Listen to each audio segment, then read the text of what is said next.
সুপ্রিয় বন্ধুগণ, আসসালামু আলাইকুম।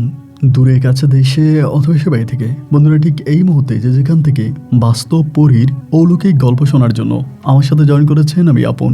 আর যে আপন জীবনের গল্পের 1433তম পর্বে আপনাকে প্রতিদিনের মতো স্বাগতম জানাচ্ছি। বন্ধুগণ, আজ আমি আপনাকে শোনাবো রাজধানীর ঢাকার ছেলে মোহাম্মদ শফিকুর রহমানের জীবনের, হাফেজ মোহাম্মদ মাওলানা মোহাম্মদ শফিকুর রহমানের জীবনের এক চরম ভয়ানক রকম ভৌতিক আশ্চর্যজনক বাস্তব জীবন কাহিনী, যে গল্পের টাইটেল টোকাই শফিককে কোরআনে হাফেজ বানালেন এক পরী।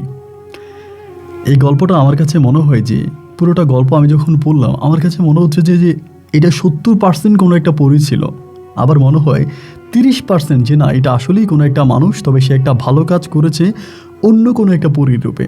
আমার কাছে পুরো গল্পটা একটা গোগল ধাঁধার মতো মনে হচ্ছিল। পুরো গল্প শুনে অনেকটা সময় জুড়ে মনে হলো যে না এটা একটা পরী, আবার কিছু সময়ের জন্য মনে হলো যে না তিনি একজন ভালো মানুষ এবং পরীর রূপ নিয়ে তিনি একটা ভালো কাজ করে গেছেন। আপনাদের সবাইকে বলবো শফিকুর রহমানের গল্পটা শেষ পর্যন্ত শুনবেন। তিনি একজন ভালো মাওলানাও বটে এবং নাম করে একজন হুজুর। তার গল্পটা শেষ পর্যন্ত শুনে আপনারা আপনাদের মতো করে তাকে একটা মন্তব্য কমেন্ট বক্সে লিখবেন। ধন্যবাদ সবাইকে। সুপ্রিয় বন্ধুগণ, আসসালামু আলাইকুম। আমার নাম মোহাম্মদ শফিকুর রহমান, আমার বাড়ি রাজধানী ঢাকায়। বন্ধুগণ, আমি আমার জীবনের গল্পটা শুরু করার শুরুতে আপনাদেরকে আমার পরিবারের সম্পর্কে জানিয়ে রাখি। পরিবারের সম্বন্ধে বলতে গিয়েই আমার কলিজাটা ধূপ ধূপ করে কাঁপছে, কারণ আমার পরিবার বলতে আসলে কেউই নেই। আমি কার সাথে আপনাদের পরিচয় করিয়ে দিব। ছোটবেলায় যখন আমার বুঝ হয়, বয়স হয়, আমি একটা মহিলাকে আন্টি আন্টি বলে ডাকতাম। যাকে আমি আন্টি বলে ডাকতাম, আমি ছোটোবেলা থেকেই তাকেই আমার কাছে পাই। যখন বুঝ হয়, বয়স হয়, তখন আমার 2টা ভাই ছিল। এই 2টা ভাইয়ের সঙ্গে আমি তখন ঢাকা শহরের অলিতে গলিতে ফুটপাতে এখানে সেখানে বোতল, প্লাস্টিক, লোহা সহ বিভিন্ন ধরনের স্ক্র্যাপের মাল কুড়াতে থাকি এবং মাল কুড়িয়ে যা পাইতাম সবই বড় ভাইয়ের কাছে জমা দিতাম, অথবা মাঝে মাঝে নিজে গিয়ে ভাঙারির দোকানে বিক্রি করতাম। যে টাকা পাইতাম তার সমস্ত টাকাগুলোই আন্টির হাতে নিয়ে তুলে দিতাম এবং উনি সেই টাকা দিয়ে আমাকে ভরণ পোষণ দিত, আমাকে খাওয়া দাওয়া করাইতো, ওনার ঘরে আমাকে রাখতো। ছোটোবেলা থেকে আমি আমার মা বাবা কাউকেই দেখি নাই। আমি জানি না কে আমার মা কে আমার বাবা, কোথায় আমি জন্মেছিলাম, এর কোনো কিছু আমার জানা নাই। আন্টির কাছে মাঝে মাঝে যখন জিজ্ঞেস করতাম যে আন্টি আমার বাবাকে, আমার মাকে, এই সমস্ত প্রশ্ন নাকি করলে উনি প্রচণ্ড রকমের ক্ষেপে যাইতেন, মানে আমার উপরে খুব রেগে যাইতেন। যদি বলতাম আমার মাকে বাবাকে, উনি আমাকে বলতেন তুই এত কথা প্রশ্ন করিস কেন, আমাকে এত কথা জিজ্ঞেস করবি না। মানে উনি খুবই রেগে যেতেন আব্বা আম্মার কথা জিজ্ঞেস করলে। তা আমি ওনাকে আব্বা আম্মার কথা কোনো কিছু জিজ্ঞেস করতাম না। ওনার যেই 2টা ছেলে ছিল ওরা ছিল আমার বড়, ওরা দুজনেই ওনাকে মা ডাকতো। কিন্তু আমি যখন ওনাকে মা ডাকতাম উনি আমাকে বলতো যে তুই আমাকে মা না ডেকে আমাকে আন্টি ডাক। আমি জানি না কেন উনি আমাকে বলতো ওনাকে আন্টি ডাকার জন্য, আর ওনার ছেলেরা ওনাকে মা বলে ডাকতো। এই দৃশ্যগুলোই ছোটোবেলা থেকে আমি দেখে আসতেছি। এই করতে করতে আমি মোটামুটি একটু বড় হই। তো আসলে বড় হবার পরে হঠাৎ করে একদিন হলো কি, আপনার 16ই ডিসেম্বর ছিল। তো 16ই ডিসেম্বর না, 21শে ফেব্রুয়ারি ছিল। তো 21শে ফেব্রুয়ারির দিন সকালবেলা ভোরে আমি তখন আপনার বোতল কুড়ানোর জন্য, মানে স্ক্র্যাপ কুড়ানোর জন্য ঘর থেকে বেরোইছিলাম। কুয়াশা মরানো সকাল ছিল, শীতের ওই কনকনে সকালে আমি যখন বেরোইছিলাম তখন আমি দেখলাম অনেক ছোট ছোট মেয়েরা, ছেলেরা, ওরা ফুল হাতে নিয়ে শহীদ মিনারের দিকে যাচ্ছে। যেই দৃশ্যটা আমার হৃদয়ে খুব নাড়া দিয়েছে। ওরা ফুল হাতে নিয়ে শহীদ মিনারের দিকে খালি পায়ে হেঁটে যাচ্ছে, সবার হাতে হাতে ফুল এবং তারা স্কুল ড্রেস পরে আছে। আমিও তখন তাদের সঙ্গে ফুল হাতে নিলাম। ডাস্টবিনে কুড়ানো ওই ফুল আমি তখন শহীদ মিনারে দিব, এই উদ্দেশ্যে আমি তখন ওদের সাথে সাথে যখন স্কুলের কিনারায় পৌঁছাইলাম, শহীদ মিনারের কাছাকাছি যাব, ওই সময় 2টা শিক্ষক আমাকে জায়গার মধ্যে আটকিয়ে দিল। আমাকে বলল তুই ময়লা কাপড় পরে কই যাবি? আমি বললাম আমি এই বাচ্চাগুলোর সাথে শহীদ মিনারে ফুল দিব। উনি বলল তোর ফুল দেওয়া লাগবে না, যা এখান থেকে। একরকম ধাক্কায় আমাকে শহীদ মিনারের সামনে থেকে ওরা তাড়িয়ে দিল। তো সেদিন আমার মনের ভিতরে একটা প্রশ্ন জাগলো যে আমি যদি স্কুলে পড়তাম, আমি যদি সবার মতো সাদা শার্ট কালো প্যান্ট পরে আসতাম, স্কুল ড্রেস পরে যদি আমি আসতাম, তাহলে তো শিক্ষকরা আর আমাকে বের করে দিত না। সেদিন মনে হঠাৎ প্রশ্ন জাগলো, আমি তাহলে মানে মনের ভিতরেই উদ্বেগটা জাগলো যে আমি স্কুলে ভর্তি হব, আমি স্কুলে পড়বো। তো ওই দিন বাড়িতে গেছি, বাড়িতে গিয়া আমার ওই আন্টিরে বললাম আন্টি আমি স্কুলে ভর্তি হব, আমার স্কুলে ভর্তি করান, আমার স্কুলে ভর্তি ইচ্ছে করে। উনি আমারে বলে ঘরে নাই ভাত তুই খুঁজিস তরকারি, তোর থাকার জায়গা নাই, খাওয়ার জায়গা নাই, আর তুই কিনে স্কুলে ভর্তি হবি, এসব কথা বাদ দিয়ে স্ক্র্যাপ কুড়া। তা আমাকে উনি স্ক্র্যাপ কুড়াইতে পাঠাইতো। আমার এটা ভাল লাগতো না। আমি ওনাকে এটাও বলছি যে আমি দিনের অর্ধেক সময় স্ক্র্যাপ করাবো এবং বাকি অর্ধেক সময় আমি স্কুলে পড়বো। উনি আমাকে যেতে দিবে না। ওনার কথা হচ্ছে আমি স্ক্র্যাপ করাবো এবং সেখান থেকে আমি যেই টাকা পাবো সেই টাকা দিয়ে উনি ওনার ছেলেদেরকে এটা সেটা কিনে দিবে, আর আমাকে তেমনভাবে কোনো পোশাক আশাকও কিনে দেয় না। স্ক্র্যাপ কুড়াইতে গেলে আপনার ধরেন মাঝে মাঝে প্যান্ট শার্ট পাওয়া যায় ডাস্টবিনে, ওইগুলোই আমি তখন পরতাম, ওইটাই আমার পোশাক আশাক ছিল। উনি কোনো সময় আমাকে ভালো একটা ড্রেস কখনোই কিনে দিত না। কিন্তু দেখা যায় ওনার 2 ছেলে যে পরিমাণের স্ক্র্যাপ আনতো, মানে বোতল করে আনতো, টোকাইয়ের মাল আনতো, আমি তার থেকে অনেক বেশি মালামাল নিয়ে আসতাম। এমন করে একদিন নিজের মাঝে একটা প্রশ্ন জাগলো, মানে প্রশ্নটা এরকম যে আমি আর ওনার সাথে থাকবো না। মানে ওনার সাথে থেকে তো আমার কোনো লাভ নেই। আমি সকাল থেকে রাত অবধি বোতল কুড়াই এবং বোতল করে আমি অনেক টাকা পাই, সব টাকাই আমি ওনার হাতে তুলে দিই এবং উনি ওই টাকাগুলো নিয়ে গিয়ে আমাকে জাস্ট খাওয়া দাওয়া করে আর ওনার সাথে রাখে। আর আমি এও শুনেছিলাম ছোটোবেলায় নাকি আমি ওনার কাছে বড় হইনি, উনি আমাকে পাইছে, কই জেনে আমাকে পাইছে, পাইলেই পাওয়ার পর থেকে উনি আমাকে এই বোতল কুড়ানোতে লাগাই দিছে। তো এর আগের কোনো স্মৃতি আমার মনে নাই, এবং কেন মনে নাই তারও একটা ঘটনা আছে, আপনি সামনের দিকে শুনলে বুঝবেন। তো যাই হোক, এরকম করে তখন আমি একদিন সিদ্ধান্ত নিলাম যে না, আমি আর ওনার সাথে থাকবো না, আমি আলাদা কোথাও থাকবো। আমি বোতল কুড়াবো এবং বোতল বিক্রি করে যেই টাকা হবে সেই টাকা দিয়ে আমি একদিন একটা স্কুলে ভর্তি হব, আমি স্কুলে পড়াশোনা করব। এই বলে একদিন করলাম কি, আমি বাসা থেকে বোতল কুড়াইতে যেদিন গেলাম, ওই দিন সারাদিন বোতল কুড়াইয়া বিকেলবেলা স্ক্র্যাপের দোকানে বিক্রি করে ওই টাকাগুলো নিয়ে আমি তখন একটা ঘর ভাড়া করতে গেলাম। আমাদের যে বস্তিতে থাকতাম ওই বস্তিতে আমি একটা ঘর ভাড়া করব, ঘর ভাড়া করে আমি আলাদা থাকবো। তো এমন করে খোঁজাখুঁজি করতে করতে বস্তির মধ্যে আমি একটা ঘর পাইলাম। তো আমি ওই ঘরটা তখন ভাড়া করি জমিদারের কাছ থেকে, মানে বাড়িওয়ালার কাছ থেকে ঘরটা ভাড়া করলাম। ঘরটা ভাড়া করার পরে আমি ওই রাতে আর বাসায় গেলাম না। পরের দিন সকালবেলা যখন আমি বোতল কুড়াইতে গেলাম, আমার বড় ভাইরা তখন আমার দেখছে, দেখা বলে কী ব্যাপার শফিক, তুই কালকে রাত্রে বাড়ি যাস নাই কেন, বাসায় কেন আসিস নাই? আমি বললাম আমি আর তোমাদের বাসায় যাব না। তো ওরাও তখন বুঝতে পারলো আমি আর যাই না। না যাওয়ার পরে ওই দিনটাও তখন কেটে গেল। সারাদিন বোতল বিক্রি করে যা পাইছি, হোটেলে ভরপুর খাইছি, আবার আমার পকেটে অনেক টাকা রয়েও গেছে। তা আমার স্বপ্ন ছিল একদিন আমি টাকা জমাবো এবং টাকা জমিয়ে আমি পড়াশোনা করব। তো এরকম করতে করতে প্রায় 2 দিন কেটে গেল। আমি বাসায় জেনে 2 দিন পরে একদিন রাতের বেলায় আমার ওই মা বলতে আন্টি আর কি, উনি এসে আমার ওই ঘরের মধ্যে ধুয়ে আমার এই ঘরের মধ্যে আমাকে অনেক মারে। মাইরে আমারে বলে চল তোরা আমি নিয়ে যাবো। আমি বললাম আমি যাবো না। উনি আমার বলে যাবি না কেন, তুই যাবি না কেন? আমি বললাম আমি যাবো না। উনি বলে তুই সিগারেট খাস, এইটা খাস, ওইটা খাস, এই ধরনের অনেক ধরনের মিথ্যা অপবাদ উনি আমাকে দেয়। কিন্তু আমি কিন্তু ভাই কখনোই কোনোদিন একটা সিগারেটে টানও দেই নাই। তো উনি এই মিথ্যা অপবাদগুলো দেয় আমাকে নিয়ে যাওয়ার জন্য। তো এই সময় আলহামদুলিল্লাহ বাড়িওয়ালা একটু আমার সাপোর্টে আসে। উনি যখন আমাকে টানাটানি করে নিতেছে, বাড়িওয়ালা তখন আসে, আইসা বলে কী হয়েছে? তা আমি তখন বললাম যে আমি ওনার কাছে যেতে চাই না, ওনার কাছে থাকতে চাই না। আমি সারাদিন বোতল বেচা যাই টাকা পাই উনি সব টাকা নিয়ে যায়, আমার একটা ভালো জামা কাপড়ও কিনে দেয় না। উনি তখন বলে ছোটোবেলা থেকে তোরা আমি কোলে পিঠে করে মানুষ করছি, তোরা আমি পালছি, আর তুই এখন এই কথা বলতেছিস? বাড়িওয়ালা বলে আমরা তো জানি ও তুই পালছিস না কি করছিস, ও যদি যেতে না চায় তাহলে ও তোর সাথে তুই ওকে নিতে পারবি না। বাড়িওয়ালার এই কথা শুনে আমার ওই আন্টি তখন একটু স্তব্ধ হয়ে গেল। বাড়িওয়ালা বললো ও যদি যেতে না চায় তুই ওরা জোর করে নিতে পারবি না। তো উনি আর আমাকে জোর করে নিল না, জোর না করে না নিয়ে উনি তখন চলে গেছে। আমি আর তখন ওই বাড়ির মধ্যেই থাকতাম এবং সেখানে আমি তখন বোতল কুড়াইতাম এবং সারাদিন বেচা বিক্রি করতাম। বেচা বিক্রি করে যে টাকা পাইতাম তা নিয়ে রাতের বেলায় ঘুমাইতাম। এই করে করে আমি তখন টাকা জমাইতে আসি। তো এমন করে করে আপনার তখন প্রায় শীতকাল শেষ হয়ে যাচ্ছে, গরম আসতেছে। ওইরকম একটা সময় হলো কি, গরমের সময়টা যখন আসে আমি কিন্তু সকালবেলা ভোরে ভোরে চলে যেতাম আপনার বুড়িগঙ্গাতে। বুড়িগঙ্গায় ওই সময় কী হইতো জানেন, সারাটা দিনের ধরেন আপনার এই রাতের বেলায় অনেক সময় এটার মধ্যে অনেকে অনেক কিছু ফালাইতো। যাই হোক, এটা নাই বলি, এটাও একটা সিক্রেট বিষয়। তো সেখানে আমি তখন করতাম কি, ওই জিনিসগুলো কুড়াইতে যাইতাম বুড়িগঙ্গা নদীতে। বুড়িগঙ্গাতে নাইমে যেতাম, নাইমে গিয়ে আমি তখন এগুলো খুঁজতাম। তো গরমকাল আসতেছিল, তো সকাল সকাল চলে যেতাম। সকালবেলা ওইখানে নামলে যখন এগুলো কুড়াইতাম তখন কেউ বাধা দিত না। এরপরে ধরুন আপনার যখন সূর্য উঠে সকাল হয়, মানুষ বেরোয়, তখন অনেকেই বলে এই এনে দিন থেকে উঠে মারে আর কি। তো এরকম করতে করতে একদিন কুড়াইতে কুড়াইতে হঠাৎ করে আমি আপনার এক ধরনের একটা বোতল পাইলাম। তো বোতলটা কীরকম ছিল, এটা নর্মাল কোনো বোতল ছিল না। এটা দেখতে না অনেকটা মনে হলো যে বোতলের গায়ের মধ্যে কী জানি অঙ্কন করা, কী জানি আঁকা, এবং বোতলটাও খুব অস্বাভাবিকের মতো দেখাচ্ছিল, কোনো ভালো না আর কি। এরকম বোতলের মুখটা বন্ধ এবং মুখটার মধ্যে একটা লাল কাপড় পেঁচিয়ে দিয়ে রেখেছে এবং সেটার মধ্যে অনেকগুলো চুল দিয়ে পেঁচিয়ে রাখা, মানে অনেকগুলো চুল। আমি ওই বুড়িগঙ্গাতে হাতাতে হাতাতে তখন আমি এই বোতলটা পাইলাম। চিন্তা করলাম যে এই বোতলটা কার এবং মানে এটার মধ্যে কী, এবং এটার মধ্যে মনে হলো যেন আমি আপনাকে বলি, যারা মৌমাছি চিনেন, মানে ছোট মৌমাছি, মানে মৌমাছির থেকেও আকারে আরেকটু ছোট কিছু একটা মানে এটার ভিতরে উঠতেছে, এটার মধ্যে ঘুরতেছে উঠতেছে, এরকম একটা জিনিস আমি তখন দেখলাম। আর আমি তো টোকাই, এতদিন পর্যন্ত বোতল কুড়াইতাম, এরকম সুন্দর বোতল আমি কিন্তু পাই নাই। এটা খুবই সুন্দর ছিল। আমি এটা পাওয়ার পরে চিন্তা করলাম যে আমি এটা ঘরের মধ্যে সাজায় রাখবো, এটা ঘরের মধ্যে সাজায় রাখবো, এটা আমি ফেলবো না। তা এটা নিয়ে আমি তখন আস্তে আস্তে করলাম কি, মানে বুড়িগঙ্গা থেকে তখন বাড়িতে মানে বাসায় চলে গেছি, গিয়া গোসল টোসল করে এটা ঘরের মধ্যে রাইখা এরপরে আমি আবার বোতল কুড়ানোর জন্য বাইরে এসেছি, মানে আবারও কুড়াবো এবং যা পাবো তা আবার বিকেলবেলা বিক্রি করব।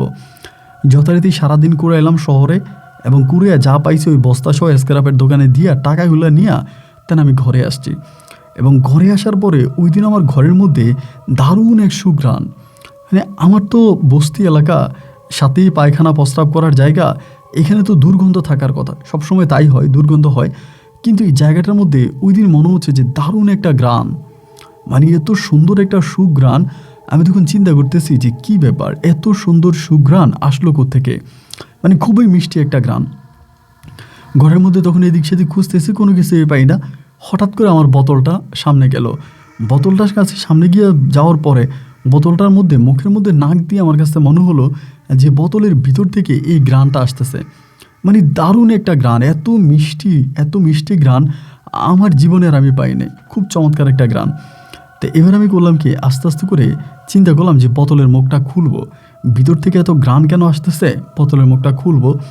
এই বলে আমি তখন খাটের উপরে বসছি, বসা বোতলের মুখের উপরে আপনার প্রচুর রকমের চুল পেঁচানো, মহিলাদের মাথার লম্বা লম্বা চুল বোতলের মুখে পেঁচানো।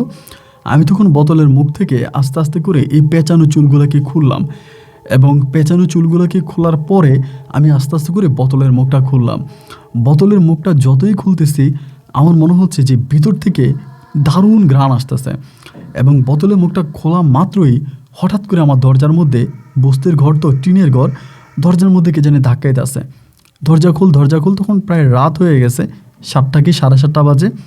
তখন আমি দরজা খুলছি, খোলার পর দেখলাম আমার পাশের ঘরের, মানে আমার পাশের রুমের, এই রুমের, ওই রুমের এবং সামনের রুমের কয়েকজন আসে দাঁড়ায় আছে।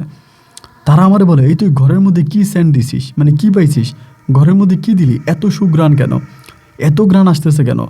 তো ওরা মনে করছে আমি যেহেতু বোতল এটা ওইটা কুড়াইতে চাই, হয়তো আমি কোনো পারফিউম পাইছি, এটা আমি গায়ে মাখছি। তুই বলতেছে যে সারাদিন বোতল কুড়াইলি আর এখন ঘরে এসে তুই শরীরে পারফিউম মাখতেছিস, সেন্ট দিতেছিস, এই বোকা, এগুলো সেগুলো বলতেছে। আমি ওনাদের কথার কোনো জবাব দিচ্ছি না। আমি বারবার চিন্তা করতেছি এটা আমি কি দেখলাম বা এটা থেকে এত ঘ্রাণ আসবে কেন। তাদের সাথে কথাবার্তা বললে এবার আমি আবারও রুমে আসছি এবং রুমে আসার পরে দেখলাম কি যে বোতলের মুখটা খোলা। আমি তো এটা খুলেই গেছিলাম, কিন্তু ভিতরে যে মৌমাছির মতো একটা কি জানি উঠতেছিল, এটা নাই। এবং তখনও ভিতর থেকে প্রচুর ধরনের ঘ্রাণ আসতেছে, মানে খুবই সুঘ্রাণ আসতেছে। আমি তখন করলাম কি, আরেকটা ড্রামের মধ্যে, আমার একটা বড় ড্রাম ছিল, ড্রামের মধ্যে এই বোতলের মুখটা আবার বন্ধ করে ড্রামে এটা রাখলাম, রাইখা ড্রামের মুখটা শক্ত করে দিয়ে দিলাম, যাতে এটার ভিতর থেকে কোনো গন্ধ বাইরে আসতে না পারে। মানে সবাই তো বলতেছে এত সুঘ্রাণ কোত্থেকে আসতেছে, তো যার জন্য চিন্তা করলাম যে এটার ভিতর থেকে আর যেন কোনো ঘ্রাণ না আসে, এই জন্য আমি বোতলের মানে আপনার ওই ড্রামের মুখটা শক্ত করে দিছি। তো দেওয়ার পরে রাতের বেলায় ঘুমাইছি। ঘুমানোর পরে সেদিন রাতে আমি কিন্তু কোনোদিন আমার মাকে দেখি নাই বা মায়ের কোনো স্মৃতি আমার মনে নেই, বা সেদিন মনে হলো যে আমার মা আমার কাছে আসছে এবং এসে আমাকে বলে যে তুই আমার সন্তান, আমি তোর মা, আয় আমি তোরে আমার কোলে ঘুম পাড়াই দিব। এইটা বলে আমাকে মা কোলে নিয়ে ঘুম পাড়াই দিছে। সকালবেলা ঘুম ভাঙার পরে আমার কাছে এটাই মনে হলো। এবং আমার যে ঘর, আমি কিন্তু ফ্লোরে থাকতাম, মানে মাটিতে থাকতাম, মাটিতে বিছনা করে তারপরে ঘুমাইতাম। এই ঘরের মধ্যে কিন্তু কিছুই নেই। আমি সারাদিন বোতল কুড়ে টাকা যা পাইতাম তা দিয়ে হোটেলে ভাত খাইতাম। আমার খাওয়ার দাওয়ার হোটেলে ছিল, আমার ঘরের মধ্যে একটা পাতিলও ছিল না। তো এই স্বপ্নটা দেখার পরে খুব ভালো লাগলো, মানে ওই দিন রাতে স্বপ্নটা দেখলাম। তো এর পরের দিন আমি আবারও বোতল কুড়াইতে গেলাম। তো ওই দিন আমি প্রচুর বোতল পাইছি, মানে অন্য দিনের তুলনায় সেদিন আমি অনেক ভালো স্ক্র্যাপ পাই। এগুলো বিক্রি করে আমি রাতের বেলা আবারও ঘুমাই এবং সেই রাতেও আমি একই স্বপ্ন আবারও দেখি যে আমার মা আমাকে তার কোলে ঘুম পাড়াই দিতেছে আমার মাথাটা মায়ের রানের উপরে, মা আমার মাথায় হাত বোলাই দিচ্ছে, আমি ঘুমিয়ে গেছি। আর আমারও প্রশান্তির ঘুম আসতো। এমন করে 3 দিন কেটে যায়। 3 দিনের দিন শুক্রবার ছিল। এরপরে মানে শুক্রবার দিনের বেলায় মানে আমি তখন কী করলাম, শুক্রবারে আবার প্রচুর ওই আমাদের মসজিদে পানির বোতল দেওয়া হতো, পানি দেওয়া হতো, আবার মাঝে মাঝে আপনার এটা সেটা দেওয়া হতো। তো অনেক এসকারাব ওখানে পাওয়া যাইতো। তো জোহরের মানে জুমার নামাজের পরে, জুমার নামাজ শেষ হওয়ার পরে আমি তখন এটার 4-5টা মানে ওই মসজিদের 4-5টায় বোতল কুড়াচ্ছিলাম। এই যা পাইতেছি বোতল স্ক্র্যাপগুলো একটা একটা করে কুড়াচ্ছিলাম। এরকম করে বোতল কুড়াইতে হঠাৎ করে দেখলাম মসজিদের পিছনের দিকে ওইখানে মহিলারা নামাজ পড়ে, মানে মহিলারা নামাজ পড়তো ওই জায়গাটায়। তো ওই জায়গাটার কোণার ভিতরে একজন মহিলা বসে আছে, বোরকা পরে এই অবস্থায় আমাকে হাতের ইশারা দিয়ে ডাকলো। কালো কালারের একটা বোরকা পরা আমার ডাকছে। তা আমি ভাবলাম যে এরকম অনেক মহিলারা মাঝে মাঝে আমাদেরকে ডাকে, তো টোকাইয়ের কাজ করি, তো মাঝে মাঝে অনেক মহিলারা ডাকে আমাদেরকে টাকা দেয়। তাই মনে করলাম যে মহিলা মনে হয় আমাকে টাকা দিবে, এই জন্য মনে হয় ডাকতেছে। আমি তাড়াতাড়ি করে ওনার সামনে গেছি। যাওয়ার পরে ওনার চোখগুলো খুব সুন্দর ছিল, খুবই সুন্দর চোখ। আমার চোখগুলোতে আমার দিকে তাকে আছে এক দৃষ্টিতে। তো আমি ওনার দিকে তাকে আসি। পরে আমারে বলে, তোমার নাম কি? এমনি বললাম আমি বললাম আমার নাম শফিকুর রহমান। বলে তুমি থাকো কই? আমি তখন বললাম যে ওই বস্তিতে আমি থাকি। পরে বলে বোতল কুড়াইতে আসছো? আমি বললাম জি, বোতল কুড়াইতে আসি। তো উনি আমারে বলে, মানে এর দিকে তাকায় থেকে অনেকক্ষণ আমার দিকে তাকায় থেকে বলে, আচ্ছা ঠিক আছে যাও। তো এবার আমি চলে যাচ্ছি। পিছন থেকে আবার ডাক দিল। তাই পিছন থেকে আবার ডাক দেওয়ার পর আমি আবার ফিরে আসছি। আসার পর আমারে বলে, তুমি তো দেখতে অনেক সুন্দর, তুমি পড়াশোনা করো না? আমি বললাম আমি টাকা জমাইতে আসি, যদি আমার জমানো টাকা হয়ে যায় তাহলে আমি স্কুলে ভর্তি হব। উনি বলে মানি?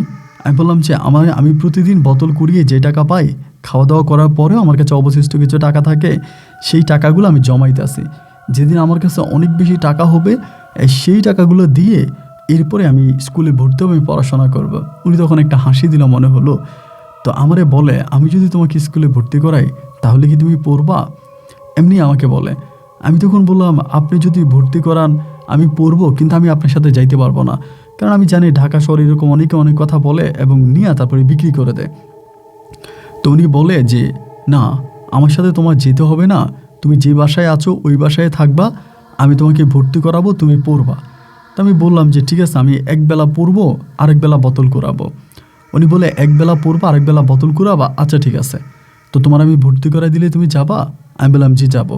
বলে ঠিক আছে, কালকে সকালবেলা 10টা বাজে ভালো জামা কাপড় পরে এই জায়গায় চলে এসো। এরপরের দিন ছিল শনিবার। তো এখন তো শনিবারে আপনার স্কুল সব বন্ধ থাকে, ওই সময় কিন্তু বন্ধ ছিল না। ওই সময় বৃহস্পতিবারে হাফ ছিল এবং শুক্রবারে পুরোপুরিভাবে বন্ধ ছিল। ওই সময়তে এরকমই ছিল। তাই আমি বললাম যে আচ্ছা ঠিক আছে, আপনি যদি বলেন তাহলে আমি আসবো। এই বলে আমি তখন বাড়িতে মানে বোতল কুড়িয়ে চলে গেলাম। তো রাতের বেলা আমি খুবই এক্সাইটেড যে পরের দিন উনি আমাকে নিয়ে যাবে স্কুলে ভর্তি করাবে। তো পরের দিন আমি যখন বেরোবো, মানে আল্লাহর কি হুকুম আর কি, আমি বের হবো এমন সময় হলো কি, আমার বাড়িওয়ালা আমার একটা পায়জামা পাঞ্জাবি দিল।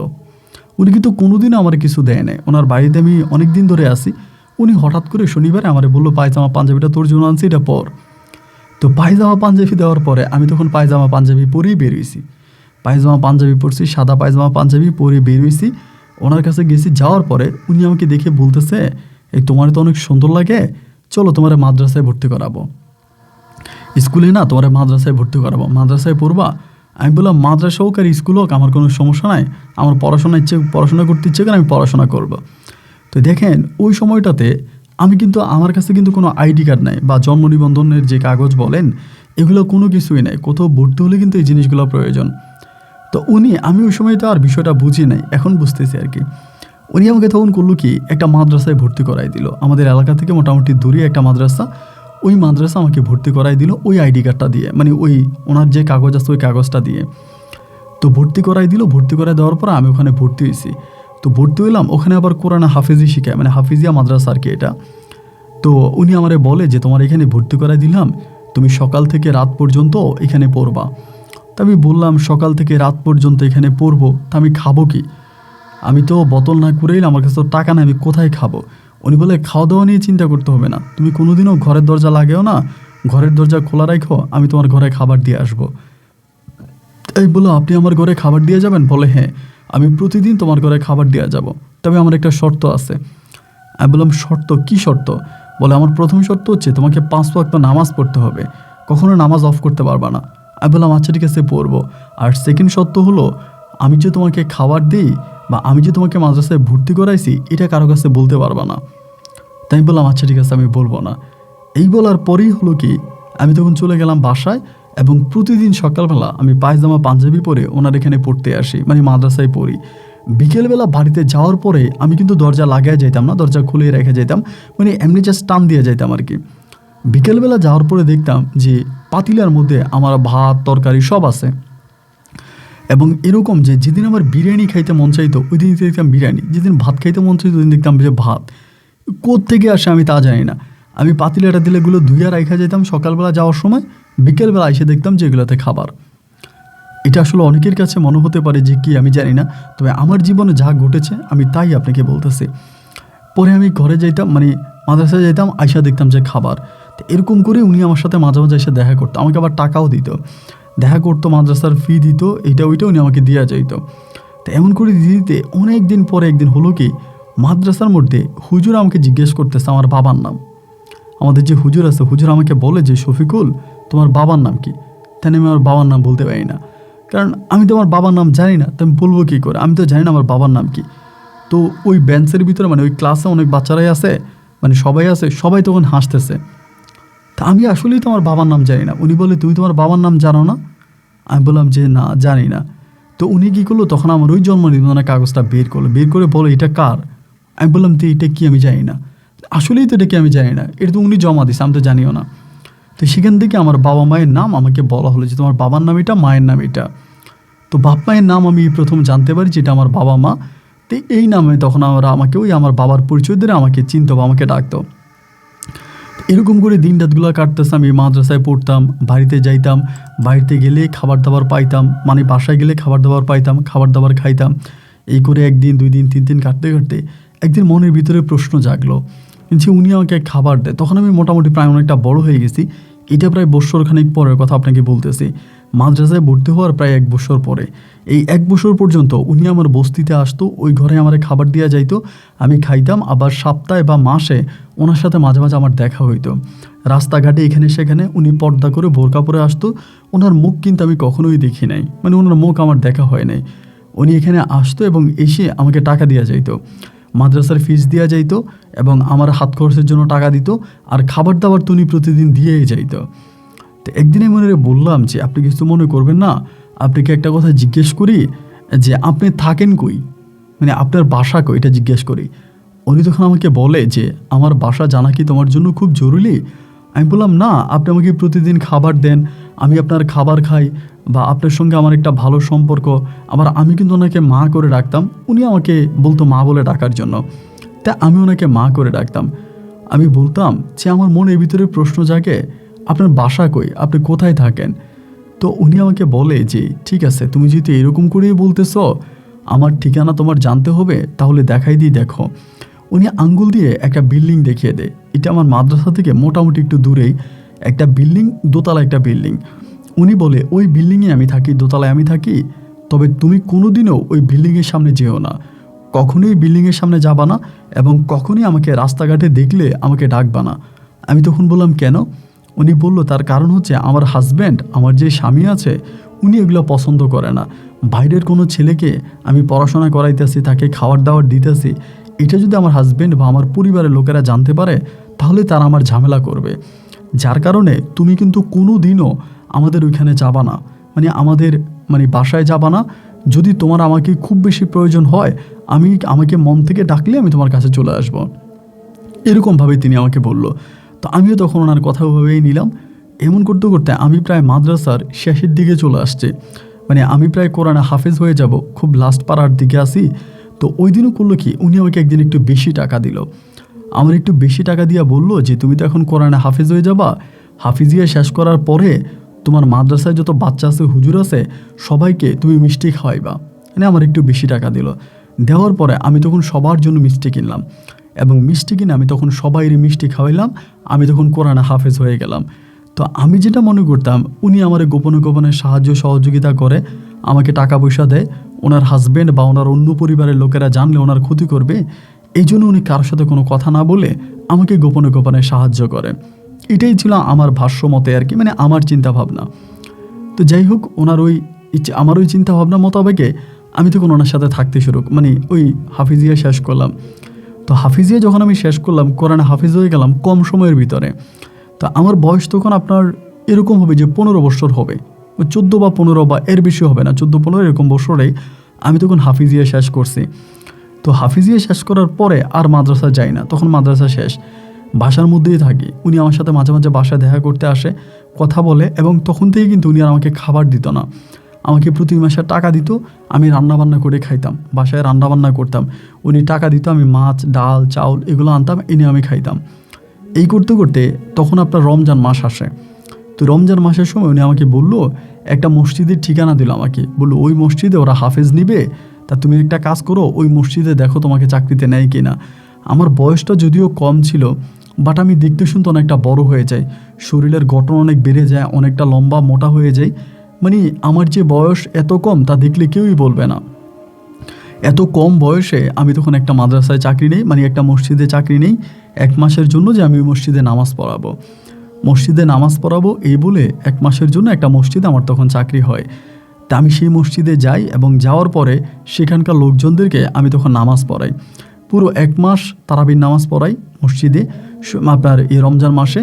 এবং তারাবির নামাজ পড়ানোর পরে তখন আমাকে টাকা দেওয়া হয়। তো এই টাকা দিলে পরে আমি এই প্রথম আমার উপার্জনের টাকা পাই। তা আমি ওনার যে মা ডাকে, ওনার নাম ছিল জাহানারা, তা আমি কি করলাম, ওনারা টাকাটা দিলাম, যেটা আমার মাসের প্রথম ইনকাম, এবং আমি জীবনে এই প্রথম টাকা ইনকাম করলাম, এটা আমি আপনাকে দিলাম আমার পক্ষ থেকে। এবং উনি ওই সময় টাকাটা নিয়ে যায়, টাকাটা নিয়ে যাওয়ার সময় উনি আমাকে একটা জিনিস দেয়। জিনিসটা কি, উনি আমাকে একটা লাল চাদর দেয়, মানে চাদরটা লাল টাইপের, এই একটা লাল চাদর আমাকে দেয়, এবং উনি বলে যে এই চাদরটা তুমি যত্ন করে রেখো। তো আমাকে চাইলেও না অনেক কিছুই দিতে পারতো, কিন্তু চাদরটা কেন দিল এটা আমি ঠিক বুঝতে পারলাম না। চাদরটা আমাকে দিল, দিয়ে বললো যে এটা বাসার মধ্যে যত্ন করে রেখো। তা আমি তখন বাসায় থাকতেছি, বা ওখানে হাফিজিয়াতে মানে আপনার ঈদ আসলো, ঈদ কাটলো, ওনার সাথে দেখা হচ্ছে, কথা হচ্ছে, এই করতে করতে আমি আরও প্রায় 1.5 বছরের মতো কাটিয়ে দিলাম। তা আমার জীবন থেকে যে মানে সময়গুলো কিভাবে যাচ্ছে আমি বুঝতে পারি না, আমি বুঝতে পারি না যে আমার জীবন থেকে সময়গুলো এত দ্রুত কিভাবে কেটে যাচ্ছে। আমি ঘুমাইতাম, বাইরে ঘুরতাম ফিরতাম, উনি টাকা দিত, ওনার টাকায় খাইতাম। এমন করতে করতে আমি তখন একটা চাকরি পাই, ঢাকার ভিতরেই একটা এবাদতখানা আছে, ওই এবাদতখানাতে আমি তখন চাকরি পাই।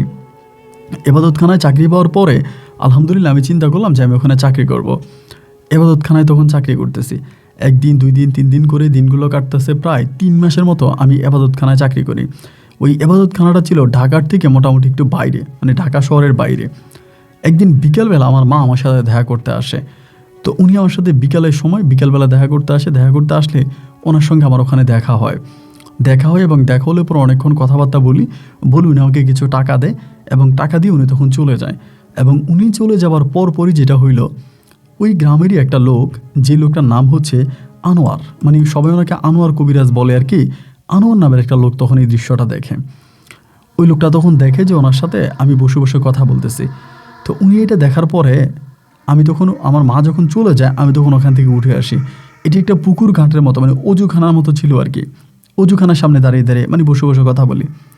তো ওই আনোয়ার নামের ওই মুসল্লিটা, মানে উনি আবার নামাজ পড়তো, 5 ওয়াক্ত নামাজ পড়তো, আমার পিছনেই নামাজ পড়তো। তো উনি আমাকে দেখে বলতেছে যে শফিকুল, এটা কে, আমারে বলল। আমি বললাম এটা আমার মা। বলে তোমার মা? আমি বললাম জি। তো উনি আর আমাকে এই কথাটা বাড়াইল না। তো এটা বলার পরেই উনি শুধু আমাকে একটা মানে ওনার সাথে আমার এই কথাটা হওয়ার পরে আমি মসজিদে ঢুকে কী জানি করছিলাম, বের হওয়ার পরে আমার শুধু এটা মনে আছে, উনি আমার কপালের মধ্যে এমনি একটু হাত দিছিল, শুধু ওনার হাতটা আমার কপালের মধ্যে একটু দিছিল। দেওয়ার পরে আমার কাছে মনে হলো যে আমার পুরোটা শরীর একদম সাপের মতো ঠান্ডা হয়ে গেছে, একদম ঠান্ডা হয়ে গেছে শরীরটা। আমি তখন বললাম যে আনোয়ার সাহেব এটা কী করলেন? বলে না, তোমার জন্য দোয়া করলাম, এইটা বললো। তা আমি তো আসলে বুঝতে পারলাম না যে উনি আসলে এটা কী করলো, আমার মাথায় এটা আসে নাই। যাই হোক, এরপরে উনি ওনার মতো করে চলে গেল, আমি আমার মতো করে নামাজ কালাম পড়তেছি বা চলতেছি। তো মা কিন্তু প্রতি সপ্তাহে, এই সময়টাতে প্রতি সপ্তাহে আমার সাথে একবার হলো দেখা করতো, বাট এই সপ্তাহে উনি আর আমার কাছে আসে নাই। এই সপ্তাহে ওনার সঙ্গে আমার কোনো রকমের দেখা হয়নি। তো দেখা না হওয়ার পরে আমি চিন্তা করলাম যে কী ব্যাপার, এই সপ্তাহে কেটে গেল, পুরোটা একটা সপ্তাহ কেটে গেল, উনি আসলো না, ওনার সঙ্গে আর দেখা হলো না, ঘটনা কি? উনি আর আসে না, মানে টোটালি আসে না। ওই সময়তে ওই আনোয়ার বলে যে লোকটা আছে, উনি দিন নাই রাত নাই বারবার আমার ঘরে আসে, আমার সাথে কথা বলে বা আমার সাথে একটু ভালো ভালো সম্পর্ক করার চেষ্টা করে। এই লোকটাই কিন্তু আমার ভালো লাগতো না, এমনি নামাজই ছিল, সবই ঠিক আছে, কিন্তু কেন জানি আমার কাছে ভালো লাগতো না। বাট ওই লোকটাই আমার সাথে একটু বেশি বেশি ক্লোজ হওয়ার চেষ্টা করে, আমার কাছে আসার চেষ্টা করে, আমার সাথে বসে একটু খোশ গল্প করার চেষ্টা করে। আমি এই জিনিসগুলো দেখতাম। তো যাই হোক, উনি ওনার মতো করে আমার সঙ্গে মিশার চেষ্টা করে, আমি ওনাকে কোনো কিছুই বলি না। ওনার জায়গায় উনি, আমার জায়গায় আমি। এই করেই তখন দিন আর রাতগুলো কাটতেছে। এমন করতে করতে প্রায় মাসখানেক হয়ে গেল। আমার ওই জাহানারা মায়ের কোনো খবর আর আমি পেলাম না। উনি আমার কোনো খোঁজ খবর মানে নেওয়ার জন্য আসে নাই। উনি আমাদের ওই আমাদের ওই মাদ্রাসায়ও আসে নাই, আর কি বলে মসজিদের এরিয়াতেও আসে নাই, বা আমি যেখানে থাকি সেখানেও আসে নাই। 1 মাস পরে আমার কাছে মনে হলো এমনও তো হতে পারে যে উনি অসুস্থ হয়ে গেছে। এমন হতে পারে যে হয়তো তিনি অসুস্থ হয়ে গেছে, আমি একটু ওনার খবর নেওয়ার জন্য যাব। কিন্তু উনি আমাকে বারবার বলে দিয়েছে যে কোনোদিনও তুমি আমার খবর নেওয়ার জন্য আমার বাসার আশেপাশে আইসো না, বা আমার বাসার লোকজনদেরকে কখনো জানাবা না যে আমি তোমাকে সাহায্য করি, কারণ তারা যদি বিষয়টা জানতে পারে তাহলে তারা খুব রাগ করবে। এখানে উনি আমাকে এটা বলল। তো বলার পরে আমি তখন আস্তে আস্তে করে ওনার সাথে দেখা করার জন্য ওনার বাসার এরিয়াতে গেছি। তো বাসার এরিয়াতে যাওয়ার পরে আমি দেখলাম কি, আমি তো আমাকে তো বাসায় তো যাইতে মানা করছিলাম, তো বাসায় যাব না, আশেপাশে হাঁটাহাঁটি করি। এভাবে প্রায় 2 দিন কেটে গেল। তো 2 দিন পরে একদিন ওই বাসায় যে দারোয়ান ছিল, দারোয়ানের সাথে একদিন কথা বলি, এবং দারোয়ানের সাথে কথা বলে বললাম যে এই বাসায় যে থাকে দোতলায় জাহানারা ম্যাডাম বলে, এবং ওই জাহানারা ম্যাডাম কি আছে বাসায়, বা উনি ঠিক আছে? এটা বললে পরে দারোয়ান তখন আমাকে বলতেছে, না ম্যাডাম তো ঠিক নাই, ম্যাডাম তো হসপিটালে। আমি বললাম হসপিটালে কেন, কী হয়েছে? বলে ম্যাডাম তো পুড়ে গেছে। আমি বললাম মানি, এটা কি বলেন আপনি, কীভাবে পুড়ে গেছে? বলে উনি রান্না করতে গেছিলো, এবং রান্না করতে যাওয়ার পরে উনি গ্যাস সিলিন্ডার না কি জানি বললো, ওইটা থেকে উনি আগুনে দগ্ধ হয়ে গেছে, ওনার শরীরের প্রায় 50% পুড়ে গেছে। এটা জানার পরেই তখন আমার ভিতরটা একদম মানে কাঁপে উঠছে যে আল্লাহ এটা কি বলে, এটা কি ধরনের কথা উনি বললো। তা আমি বললাম কোন হসপিটালে ভর্তি করাইছে? বলো অমুক হসপিটালে। তো আমি তখন আর কোনো বাধা রাখলাম না, যে উনি আমাকে যা বলছে, তা আমি তখন শিওর হলাম যে উনি আসলে মূলত এই কারণে আমার সাথে দেখা করতে যাইতে পারে নাই, বা আমাকে দেখতে যায় নাই। তো তখন আমি করলাম কি, হসপিটালে গেলাম, যে হসপিটালের ঠিকানা দিল সেই হসপিটালে গেলাম।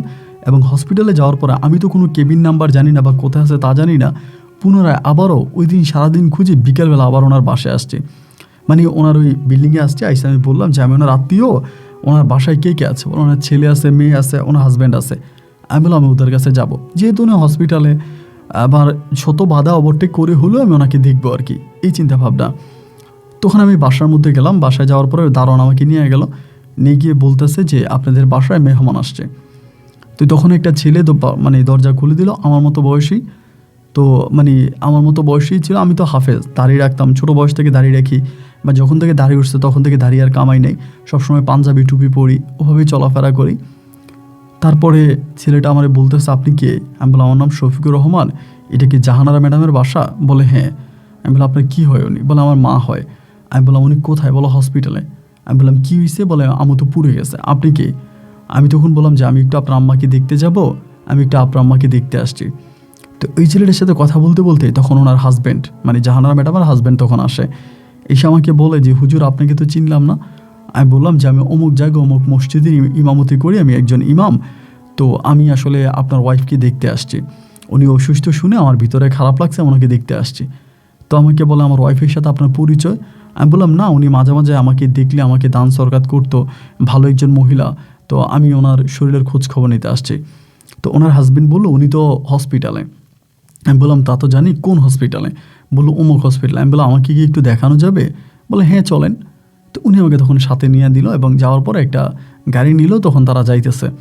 তো তাদের মনেও তখন মানে দুজনের মনে, মানে ওনার ছেলে এবং ওনার মানে ওই ভদ্রলোকের মনে প্রশ্ন জাগতেছে যে আমি কিভাবে চিনি, বা আমার সাথে তাদের সম্পর্ক কী। হয়তো তারা তাদের কাছে আমার কথা কখনো বলে নাই, যার জন্য তারা হয়তো আমাকে চিনে না। তো হসপিটাল পর্যন্ত গেলাম। হসপিটাল যাওয়ার পরে কেবিনের মধ্যে আমি ওনার কাছে গেছি। তা আমি যাই যেতে ভয় পাচ্ছিলাম যে উনি আমাকে দেখে আবার আতঙ্কিত হয়ে যায় কিনা, বা আবার এটা চিন্তা করে কিনা যে আমি কেন আসছি, উনি তো আমাকে মানা করছে, আমি যদি কখনোই ওনার কাছে না যাই বা ওনার পরিবারের কাছে না যাই, আজকে খুদ ওনার ছেলে এবং ওনার স্বামী নিয়ে আমি ডিরেক্ট হসপিটালে চলে আসছি, উনি তো হয়তো আমার উপর রাগও করতে পারে। পরে আমি ওনার কাছে গেছি। কাছে যাওয়ার পরে তো উনি তখন ওনার হাজব্যান্ডকে বলতেছে যে ওই হুজুর কে? তো যখন হুজুর গিয়ে বললো, আমি ওনার মুখের দিকে তাকিয়ে আছি, তখন আমার চোখের গেলে পড়তেছে, মানে চোখের পানিগুলো টপ টপ টপ টপ করে পড়তেছে, আমি কান্না করতেছি। ওনার শরীরের প্রায় অনেক অংশই পুড়ে গেছে। তো বলে যে এই হুজুরকে, তো ওনার হাজব্যান্ড বলতেছে যে হুজুরকে নাকি তুমি চিনো, মাঝে মাঝে হুজুরকে দান সরকাত করতা, হুজুরের কাছে দোয়া চাইতা, হুজুর তোমাকে দেখতে আসছে।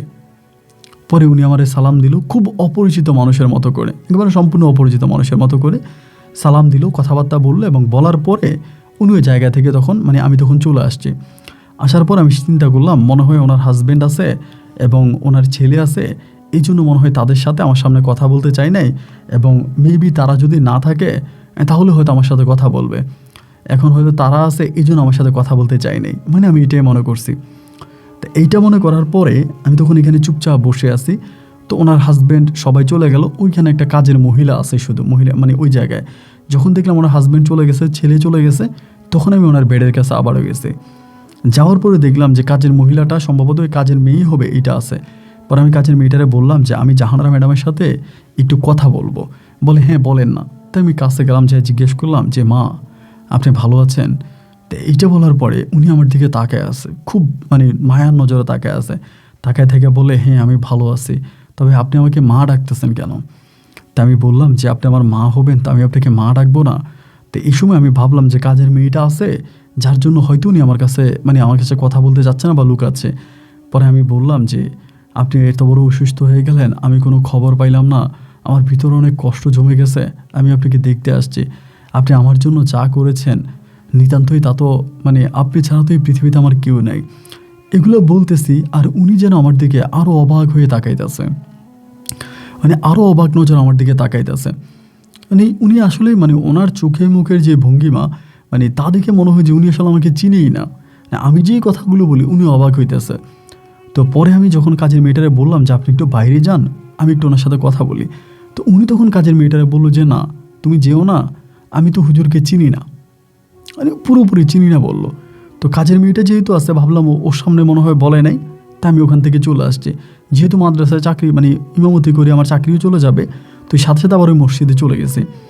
মসজিদে যেয়ে দেখি যে ওই আনোয়ার কবিরাজ বলে যে কবিরাজ আছে, ওই কবিরাজ এই বাকি দিনগুলোতে নামাজ পড়াইতে আছে মসজিদে, উনি নামাজ পড়াইতে আছে। তো যাওয়ার পর আমি তখন নামাজ পড়াইতেছি, তো কবিরাজ আমার বারবার বলে, মানে আনোয়ার ভাই আমাকে বারবার বলে যে কই গেছিলেন? আমি বললাম আমি গেছিলাম একটা কাজে, আমার আম্মাকে দেখতে গেছিলাম। কই মার সাথে দেখা হয়েছে? আমি বললাম না আমার সাথে দেখা হয়নি, কিন্তু আমি দেখতে গেছিলাম, আমার সাথে দেখা হয়নি। তো এরকম করে উনি আমার সাথে কথা বলে, বাট ওনার কথার ধরনগুলো একটু অন্যরকম, মানে ওই আনোয়ার কবিরাজের কথা বলি আর কি। উনি যে কথা বলে মনে হয় যেন ওনার কথার মধ্যে কেমন জানি একটা মানে রহস্য লুকিয়ে আছে, একটা রহস্য ভাব লুকিয়ে আছে, এইরকমটা আমার কাছে মনে হচ্ছে। তো যাই হোক আমি আর কোনো কিছু বললাম না। তো না বলার পরে এভাবে প্রায় আরও 1 মাসের মতো ওখানে চাকরি করলাম। 1 মাস পরে আমি তখন আবারও ছুটি নিলাম যে আমি আমার মায়ের দেখতে যাব, আমার মা হসপিটালে, আমি ওনাকে দেখে আসি। তো মাসখানিক পরে আমি আবারও রওনা দিলাম ওনাকে দেখার জন্য। তখন হসপিটালে এনে জানতে পারি যে উনি বাসায় চলে গেছে, ওনাকে বাসায় নিয়ে যাওয়া হয়েছে। তো ওনাকে বাসায় নিয়ে যাওয়া হয়েছে, আমি তখন আবার বাসায় গেলাম, এবং বাসায় যাওয়ার পরে দারোয়ানকে যথারীতি দারোয়ানের সাথে কথা বললাম, দারোয়ান আমাকে উপরে নিয়ে গেছে। উপরে নিয়ে যাওয়ার পরে তখন গেট খোলা হইলাম, ভিতরে ঢুকছি। ঢুকার পরে ওনার হাজব্যান্ড যে আছে সে আমার দিকে তাকাইতেছে, ওনার ছেলে মেয়ে যারা আছে বাসায় সবাই আমার দিকে মোটামুটি খুব একটা আশ্চর্য একটা নজরে তাকায় আছে। তা আমি হুজুর মানুষ, পায়জামা পাঞ্জাবি পরা, টুপি আছে, তো আমাকে দেখে তো আসলে অন্যরকম মনে হওয়ার কোনো কারণ নাই। তো কথা বলতে বলতে একটা পর্যায়ে ঘরের ভিতরে প্রায় 5-7 জনের মতো লোক ঢুকলো। 5-7 জন লোক ঢুকলো, তারা একটু অন্যরকম টাইপের, মানে 5-7 জনের মতোই হবে, আমি তো কাউন্ট করি না, এরকমই তারা সাদা পোশাক পরিহিত অবস্থায় তারা তখন আসছে। এসে তারা তাদের মতো করে বসলো সোফা রুমের ভিতরে, আমিও বসছি। তো তখন আমি মানে তখন বুঝতে পারি যে তারা প্রশাসনের লোক। ওই সময়টাতে আর কি তাদের পোশাক আশাক বেশভূষ বা আমার সাথে কথা বলার ধরন দেখে আমি বুঝতে পারলাম যে তারা প্রশাসনের লোক। আমাকে বলতেছে যে হুজুর কোত্থেকে আসছেন আপনি? তো আমি বললাম যে আমি অমুক জায়গা থেকে আসছি, আমি অমুক মসজিদের ইমাম। তো বলে আপনি অমুক মসজিদের ইমাম এই বাসায় কেন আসছেন? এমনি বলতেছে। তো আবার আমি বাসায় যাওয়ার পরপর কিন্তু তারা ফ্যামিলিগতভাবে সবাই কিন্তু ঘরের ভিতরে ঢুকছে, আলোচনা করছে, মানে আমাকে নিয়ে তাদের মাঝে অনেক জল্পনা কল্পনা চলতেছে, এইটা আমি দেখছি। তো দেখার পরও যেহেতু আমার মা অসুস্থ, আমি তো মাকে দেখতে আসবোই, আমি ওই ভেবে চলে আসছি। তো তখন তারা তাদের পরিচয় দিল যে তারা প্রশাসনের লোক। এখন তারা বললো যে আপনি এই বাসায় কেন আসছেন? আমরা মাকে দেখতে আসছি। বলে আপনার মাকে? আমি বললাম যে বাসায় থাকে জাহানারা ম্যাডাম, উনি আমার মা। বলে ম্যাডাম তো আপনাকে চিনে না। আমি বললাম মা আমাকে না চিনার কি আছে, আসলে মূলত হচ্ছে উনি ওনার হাজব্যান্ড এবং সন্তানের কাছে আমাকে লুকিয়ে রাখতে চেয়েছিল। আমি তো ওনার পেটের সন্তান না, কিন্তু উনি আমাকে অনেক সাহায্য সহযোগিতা করেছে। আমাকে উনি মাদ্রাসায় ভর্তি করেছে, আমাকে টাকা পয়সা দিয়েছে। আমি ওনার ক্ষতি করতে আসি নাই, আমার তো মা নাই, আমি জাস্ট ওনাকে দেখতে আসছি। তো পুলিশগুলো তখন আমার সাথে কথা বলতেছে এবং তাদের কথা বলার মাঝে একটা পর্যায়ে তখন জাহানারা ম্যাডাম তখন আসে। আইসেই উনি আমার দিকে চোখ রাঙাতে থাকে, মানে খুব বড় বড় চোখ করে আমার দিকে তাকাইতেছে। তাকে আমাকে বলতেছে যে এই ছেলে তোমার আমি চিনি কিভাবে, আমি তো তোমাকে কোনোদিনও দেখি নাই, আমি তো তোমার সম্বন্ধে জানি না, তুমি কি উল্টাপাল্টা কথাই বাসায় এসে বলতেছো তুমি আমাকে চিনো জানো। মানে আমি তখন বললাম যে দেখেন আপনি তো অসুস্থ মানুষ, মানে আপনি একটু অসুস্থ, আমি আপনার সাথে কথা বাড়াতে চাই না, আচ্ছা ঠিক আছে আমি চলে যাচ্ছি। পুলিশ তখন আমাকে ধরে ফেললো যে আপনি কোন টার্গেট নিয়ে বাসায় আসছেন আমাদেরকে বলেন। আমি বলতেছি আমি কোনো টার্গেট নিয়ে আসি নাই, আমি জাস্ট ওনাকে দেখতে আসছি। কথাবার্তার একটা পর্যায়ে পুলিশ আমাকে বললো যে ঠিক আছে চলেন, আপনার সাথে আমাদের কিছু কথা আছে, আপনাকে থানায় নিয়ে যাব, মানে জিজ্ঞাসাবাদ করব। তো যেহেতু প্রশাসনিক লোক, তারা যদি নিতে চায় তা আমার তো আর কিছু করার নাই। আমি বললাম ঠিক আছে চলেন। তা আমাকে তখন থানায় নিয়ে যাওয়া হলো। থানায় নিয়ে গিয়ে এক রাত আমাকে থানায় রাখলো। পরের দিন সকালবেলা তখন আমাকে জিজ্ঞাসাবাদ করার জন্য একটা রুমে নিয়ে গেল, যেটাকে আপনি ছোটো করে একটা রিমান্ড বলতে পারেন, একটা রিমান্ডের মতোই একটা রুমে নিয়ে গেছে। নিয়ে যাওয়ার পর আমাকে বললো যে আপনার নাম কি। নাম বললাম, বাবার নাম মায়ের নাম ওগুলো আমি কিছুই জানি না। তা আমাকে বলে যে আপনি ওনাদের বাসায় কেন গেলেন, ওনাদের ফ্যামিলি সম্বন্ধে আপনি কী জানেন। আমি বললাম আমি কিছুই জানি না, আমি শুধু জাহানারা ম্যাডামকে চিনি, তিনি আমাকে ছোটোবেলা থেকেই আমাকে টাকা পয়সা দিয়েছে, মাদ্রাসায় ভর্তি করাইছে, ওনার মাধ্যমে আমি পড়াশোনা করছি, উনি আমার মা, আমি এইটুকুই জানি। তো বলতেছে যে জাহানারা ম্যাডাম তো আপনাকে চিনে না। আমি বললাম হ্যাঁ ম্যাডাম, আসলে আমাকে বলেছিল যে আমি যেন তার স্বামী আর সন্তানের সামনে কখনোই আমার পরিচয়টা না দিই। তো আজ তো ম্যাডাম হসপিটালে অসুস্থ, মারাত্মক অবস্থা, ম্যাডাম মারাও যেতে পারতো, আমি জাস্ট ম্যাডামকে দেখার জন্য আসছি। তো এই কথাবার্তার মাঝে তখন তারাগুলোকে আমি যে মাদ্রাসার ঠিকানা দিয়েছিলাম, ওই মাদ্রাসার মানে যেই মসজিদের ঠিকানা দিয়েছিলাম, ওই মসজিদের সভাপতি যিনি ছিল ওই বরকতুল্লাহ সাহেবকে তখন নিয়ে আসছে। তো কথা বলার একটা পর্যায়ে তখন বরকতুল্লাহ সাহেবকে ভিতরে ঢুকাইলো। ঢুকানোর পরে বরকতুল্লাহ সাহেবকে আমার সামনে জিজ্ঞেস করলো যে উনি কে। বরকতুল্লাহ সাহেব বলুন তো আমাদের মসজিদের ইমাম। তো বলে আপনাদের মসজিদে কত বছর ধরে ইমামতি করে? বললো এত মাস ধরে আমাদের মসজিদে ইমামতি করে। তো বললো উনি লোক হিসাবে কেমন? বলে হ্যাঁ নিতান্তই ভালো লোক, খুবই ভালো লোক, আমাদের মসজিদে নামাজ পড়ায়, সবার সাথে ভালো সম্পর্ক, কেন খারাপ তো কোনো কিছু নেই।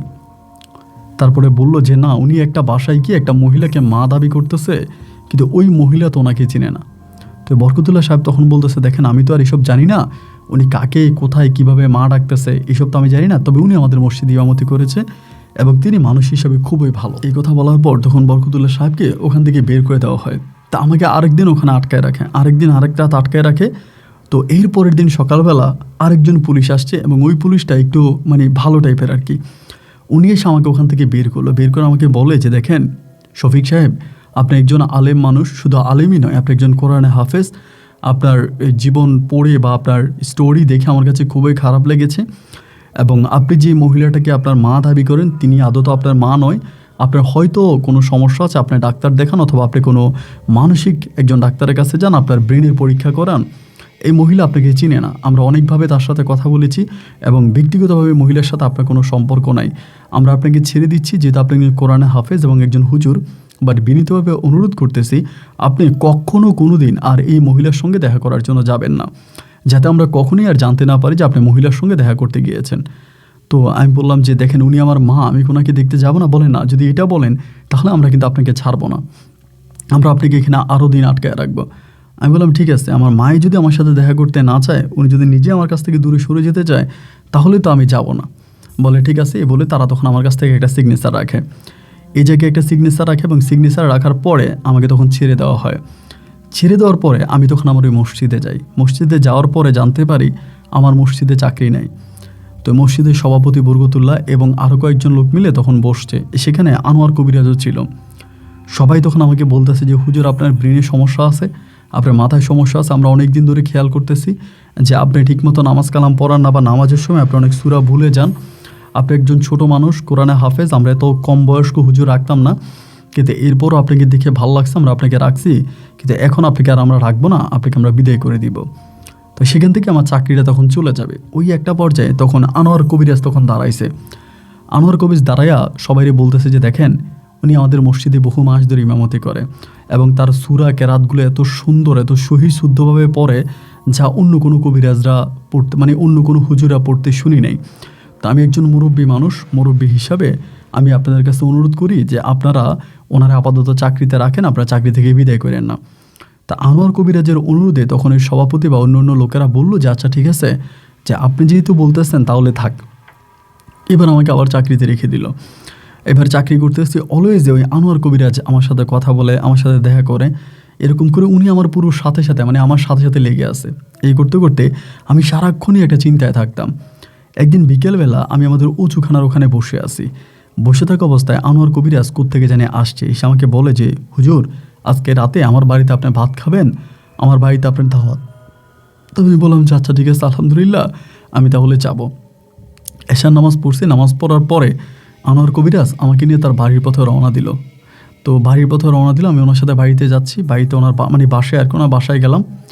যাওয়ার পরে খাওয়া দাওয়া করলাম, করার পরে উনি আমাকে বলো হুজুর কিছু না মনে করলে একটা কথা বলি। আমি বললাম বলেন। বলে আপনার মসজিদ তো অনেক দূরে, এত রাত পর্যন্ত আপনার মসজিদে যাওয়াটা খুবই কঠিন। সকালবেলা তো আমি নামাজ পড়তে যাব, প্রয়োজন আমি একটু সকালে বের হবো, সকাল সকাল বের হবো, আমরা দুজনে মিলে একসাথে মসজিদে যাই, আপনি আর এখন একা একা যায়েন না। আমি বললাম যে না ভাই, আমার ভাই আমি চলে যাব, আমি থাকবো না, কারণ মসজিদ ছেড়ে আমি বাইরে ঘুমাইতে পারবো না, আর বিছনা পরিবর্তন করলে আমার ঘুম হয় না। উনি বললো যে না আপনি থেকে যান। আমি বললাম যে না আমি থাকবো না, আমি চলে যাব।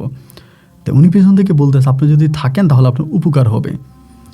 যখনই বললো উপকার হবে, আমি তখন একটু দাঁড়ায় গেলাম। দাঁড়ায় বললাম যে উপকার হবে, কী উপকার হবে? বলে উপকার হবে, অনেক বড় একটা উপকার হবে, আপনি থেকে যান, আমি আপনার সাথে রাতের বেলায় কথা বলবো। তখন আমি বললাম আচ্ছা ঠিক আছে। মানে আমার ভিতর তখন উনি একটা ধাঁধা জন্ম দিল, এবং সেই ধাঁধা থেকে আমি তখন বললাম যে আচ্ছা ঠিক আছে আমি থাকবো। রাতের বেলা ওনার রুমে আমি থেকে গেলাম। রাত 11টার দিকে উনি তখন আমাকে ডাকলো, ডেকে ওনার একটা রুম আছে, পার্সোনাল রুম, যেখানে উনি ওনার কবিরাজি করে, ওই রুমে আমাকে নিয়ে গেল। নিয়ে গিয়ে ওনার সামনে আমাকে বসে আমাকে বলে যে হুজুর, আজ আমি আপনাকে আমার সামনে এসে এনেছি এবং আপনার সাথে কথা বলতেছি। আপনি একজন আলেম মানুষ, নামাজ কালাম পড়েন, একজন ভালো মানুষ, যার কারণে আমি আপনাকে কিছু প্রশ্ন করব। আপনি প্রশ্নের উত্তরগুলো যদি সহি শুদ্ধভাবে দিতে পারেন বা ভালোভাবে দিতে পারেন, তাহলে আপনার ভিতরে এখন যে টেনশনটা আছে, আপনি টেনশন থেকে বেরোতে পারবেন। আমি তখন বললাম যে আমার ভিতরে কী টেনশন আছে? বলে এই যে আপনি যাকে তাকে মা ডাকতেছেন, যে কোনো মহিলাকে মা বলে সম্বোধন করতেছেন, এই সমস্যাটা থেকে আপনি বেরোতে পারবেন। আমি বললাম যে ঠিক আছে আপনি বলেন, কি বলবেন? পরে আমাকে বলে যে আপনি কি মাদ্রাসায় প্রথমে যে ভর্তি করেছিল তার কোনো পরিচয় আপনাকে দিয়েছে? মানে উনি আমার এমন অতীত বলা শুরু করছে যে অতীতগুলো উনি জানার কথা না, মানে উনি জানার কথাই না, যেগুলো আমার পার্সোনাল বিষয় উনি জানার কথা না। তো আমি বলতেছিলাম যে না, এমন এমন ঘটনা এমনি আপনি তো এগুলো জানার কথা না, আপনি এগুলো কীভাবে জানেন? তখন উনি আমার অতীতে এমন কিছু বলা শুরু করছে যা কেবলমাত্র আমি আর আমার ওই মা জাহানারা বেগম জানি। তো একটা পর্যায়ে উনি আমাকে তখন বলতেছে আপনি যে মহিলাটাকে মা ডাকতেছেন, মূলত তিনি আপনার মা নয়, এবং ওই যে মহিলাটা বললো সে আপনাকে চিনে না, এটাই সত্য। আমি বললাম যে উনি আমাকে চিনবে না, উনি তো ওনার পরিবারের কাছে উনি আমার পরিচয় দিতে চায় না, ওনার পরিবারকে উনি আমার কাছ থেকে লুকাইছে, বা পরিবারের কাছে আমাকে লুকাইছে, যার জন্য উনি পরিচয় দিতে চায় না, উনি আমাকে চিনবে না কেন? তো তখনই ওই আনোয়ার কবিরাজ আমাকে বলতেছে যে না, উনি আসলে আপনাকে চিনে না। আনোয়ার কবিরাজের কথা তখন আমার ভালো লাগতেছিল না। আমি বললাম যে কবিরাজ সাহেব, আমি চলে যাব, আমার রাত্র হলে হয়েছে, আমার কাছে টর্চ লাইট আছে, আমি চলে যাব। উনি বললো, আমাকে দেখে বলতেছে যে আপনি যাকে মা হিসেবে চিনতেন তিনি আসলে কোনো মানুষ নয়, তিনি একটা পরী। আমি বললাম মানি, এটা আপনি কি বলেন? আমি যাকে মা হিসেবে চিনতাম তিনি কোনো মানুষ নয়, কোনো পরী? কি বলেন আপনি? বলে হ্যাঁ, আপনি যাকে মা হিসেবে চিনতেন তিনি মূলত একটা পরী, আর আপনি এই পরীটাকে একটা বন্দি জীবন থেকে একটা স্বাধীন জীবনে দিয়েছেন। পরীটা বহু বছর ধরে কালো জাদুতে আক্রান্ত ছিল, বন্দি ছিল, আপনি থেকে একটা মুক্ত জীবন দিয়েছেন, যার কারণে তিনি আপনার কাছে আসার সুযোগ পেয়েছে বা আপনার অনেক উপকার করেছে। তবে আমি একটা ভুল করে ফেলেছি, বড় ধরনের ভুল, যে ভুলটা আমি বুঝে করিনি, আমি না বুঝে করেছিলাম। আমি ওনাকে দেখেছি আপনার সাথে, দেখার পর আমি বুঝেছি যে উনি সেই, যার কারণে আমি আপনাকে একটা বান দিয়ে দিয়েছি, কঠিন একটা বান দিয়েছি আমি আপনাকে। আমি ভেবেছি যে এটা খারাপ কোনো জিন হবে, আপনার ক্ষতি করার জন্য আসছে, এটা খারাপ কোনো জিন, এটা মনে করে আমি ওনাকে বান দিয়ে দিয়েছি। বান দেওয়ার কারণে উনি আপনার কাছে আসতে পারে নাই। এখন আমি বানটা ছুটে দিতে পারতেছি না, সেও আপনার কাছে আসতে পারতেছে না।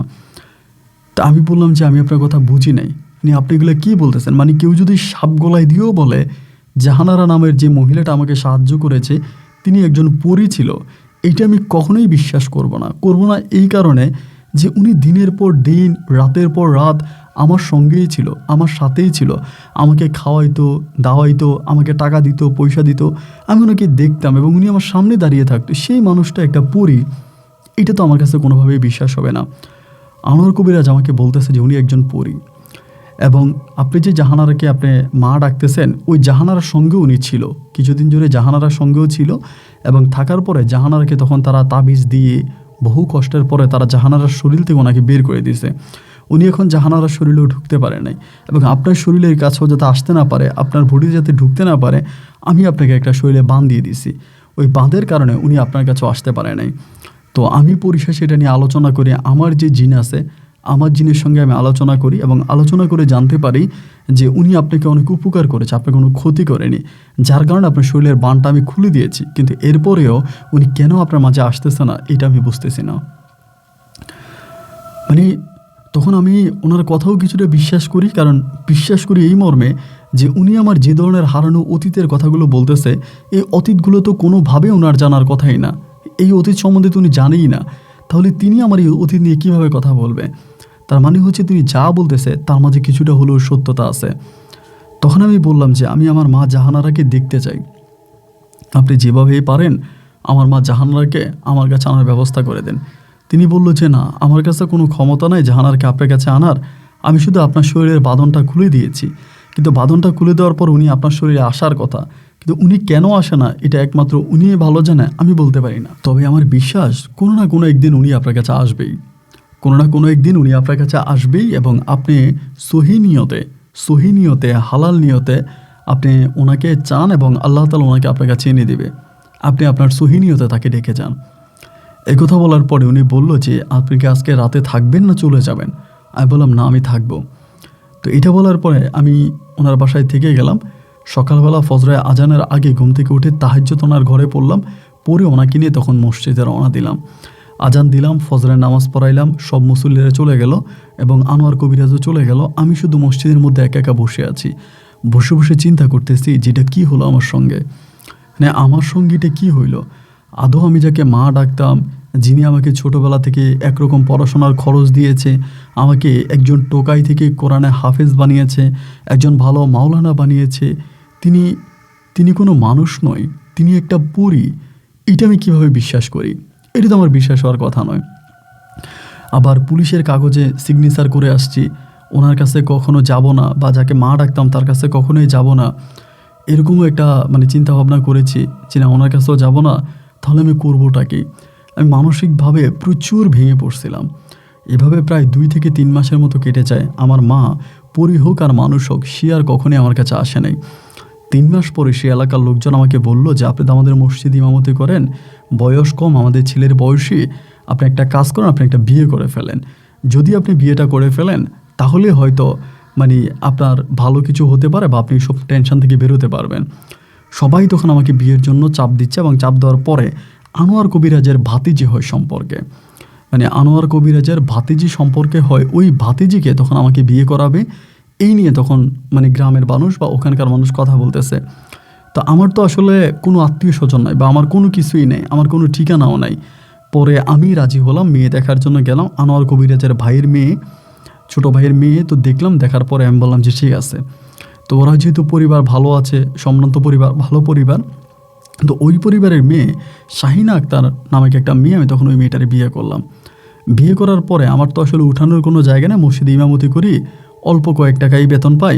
তা আমি ওই মেয়ের বাড়িতেই থাকতাম, এক কথায় বলতে গেলে ঘর জামাই হিসেবে আমি থাকতাম, ঘর জামাই হিসেবে ওই বাসায় থাকতাম, ওই বাসায় যাইতাম আসতাম। মনের মধ্যে শুধু বারবার একটা প্রশ্ন জাগতো যে আমার মা আমাকে এভাবে ছেড়ে চলে গেল, উনি আর আমার কাছে আসবে না। এই করতে করতে একদিন আনোয়ার কবিরাজ আমারে বলল যে আচ্ছা শফিকুর হুজুর, আপনি একটা কথা জিজ্ঞেস করি, এই পরী তো আপনার সাথে বহু বছর ধরে ছিল, আপনার কাছে আসতো যাইতো, সবসময় আপনার সাথে তার একটা ভালো সম্পর্ক ছিল, আপনার অনেক উপকারও সে করেছে। আচ্ছা, সে কি তার জীবন দশায় আপনি কেমন কোনো কিছু দিয়ে গেছে? আপনি কি কিছু দিয়েছিল? আমি বললাম যে না, দেয়নি। তখন হঠাৎ করে মনে হলো যে উনি আমাকে একদিন একটা চাদর দিছিল। আমি কোরআনে হাফেজ হওয়ার পর আমাকে একটা চাদর দিছিল। আমি বললাম হ্যাঁ, আমার একজন একটা চাদর দিছিল। বলে চাদরটা কোথায় আছে? আমার টাঙ্কে আছে। আমি ট্যাঙ্কের ভিতরে চাদরটা ঢুকিয়ে রাখছিলাম। তাই আমি বললাম যে আমার টাঙ্কে চাদরটা আছে। বলে টাঙ্কে আছে, তাহলে একদিন চাদরটা নিয়ে আসেন তো আমার কাছে। তো আমি বললাম আমি এখনই নিয়ে আসতে পারবো। তা আমি এই চাদরটা তখন ওনার কাছে এনে দিই। এনের কাছে এনে দেওয়ার পরে আমি তখন চাদরটা নিয়ে ওনার কাছে 3 দিন পর্যন্ত রাখছে। 3 দিন পরে আমাকে চাদরটা দিছে, দিয়ে আমারে বললো যে হুজুর একটা কাজ করবেন, এই চাদরটা আপনি গায়ে দিয়ে ঘুমাবেন, আর ওই দিন আপনি আমার ভাতিজির সাথে ঘুমাবেন না, আপনি মসজিদেই ঘুমাবেন, তবে চাদরটা গায়ে দিয়ে ঘুমাবেন। চাদরটা যদি গায়ে দিয়ে ঘুমান তাহলে আমার বিশ্বাস যে এই রাতের মধ্যেই এই জাহানারা আপনার কাছে আসতে পারে, যদি আপনি চাদরটা গায়ে দিয়ে ঘুমান। তো এটা বলার পরে আমি তখন চাদরটা গায়ে দিয়ে ঘুমাইছি, যেভাবে আমাকে বলে দিল এইভাবে আমি তখন চাদরটা গায়ে দিয়ে ঘুমাইলাম। সারাটা রাত কেটে সকাল হয়ে গেল, কিন্তু আমি আর ওনাকে স্বপ্নও দেখলাম না, বা উনি এসে আমাকে ডাকলেও না। সকালবেলা ভোরে আনোয়ার কবিরাজ আমাকে বলে, উনি কি আসছিল, আপনাকে রাতের বেলায় ডাকছে? আমি বললাম না, উনি তো রাতের বেলা আসেও নাই আর আমাকে ডাকেও নাই। আনোয়ার কবিরাজ বলল যে কেন আপনার কাছে আসে না, এর কোনো ব্যাখ্যা তো আমি বুঝি না। উনি তো আপনার কাছে আসার কথা, উনি আপনার কাছে আসার কথা, আপনার খোঁজখবর নেওয়ার কথা, উনি তো আসবে না কেন? তা আনোয়ার কবিরাজ বললো যে ঠিক আছে, আপনি টেনশন করবেন না, যেহেতু আমি এই জিনিসটা পাইছি আমি ওনাকে আপনার কাছে আনার ব্যবস্থা করে দিব। তো এই উনি তখন এই চাদরটা নিয়ে গেল। চাদরটা নিয়ে যাওয়ার কিছুদিন পরে উনি বিষয়টা আমার বউ শাহিনা আক্তারকে জানিয়ে দিল। শাহিনা আক্তারকে জানিয়ে দেওয়ার পরে শাহিনা আক্তার আমাকে বারবার জিজ্ঞেস করতেছে যে তুমি বলো না যে এটা নিয়ে, এটা কি এভাবে কিনা, এভাবে কিনা। তা আমি যেহেতু আমাকে খুব বেশি বিরক্ত করে, আমার তো বউ, আমি তো তার কাছ থেকে কথা লুকাইতে পারি না। তা আমি তখন তার সত্যটা বললাম যে হ্যাঁ, আমার সাথে উনি এরকম করেছিল এবং উনি তো হঠাৎ করে কই জানি চলে গেছে, আজকে বহু বছর ধরে ওনার কোনো খবর নাই, আমি ওনাকে কোনো খোঁজ খবরে পাইও না, উনি আসেও নাই। আমার বউ তখন করলো কি, এই কথাটা আস্তে আস্তে করে গ্রামগঞ্জে রটাতে শুরু করলো। এলাকার লোকজন, আশেপাশের লোকজন, সবাইকে বলতে শুরু করছে যে আমার স্বামীর সাথে পড়ি আছে।